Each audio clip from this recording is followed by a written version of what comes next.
And Republicans keep getting asked about the 2020 election because the president will not stop talking about it. To this day, Donald Trump insists that he won, and the Republican nominee for governor has never acknowledged that Joe Biden was the legitimate winner. But Andy Biggs's new running mate is singing a different tune. It was a historic night.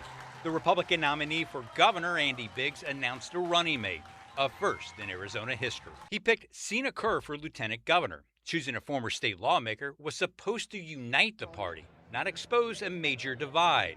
But that's exactly what happened. What is your belief on the 2020 presidential election? Do you believe it was legitimate? Do you believe that there was significant fraud?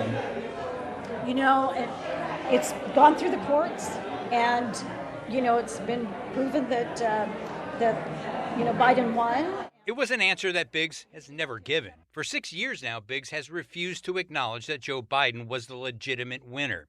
But with the election just 3 months away, it appears he's trying to put his past behind him.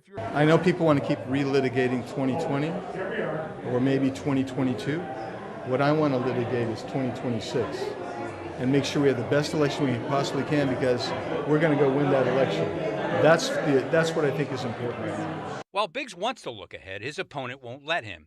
Governor Katie Hobbs will spend big money to remind voters of his record, that he didn't vote to certify the results of Arizona's 2020 election, that he later questioned the results in Congress, and that he participated in Stop the Steal events that tried to reject the election results. And this isn't a major policy difference, but it is a political one, and it could mean a lot with some voters because we know it means a lot to President Donald Trump. In the newsroom, Dennis Welch, Arizona's Family.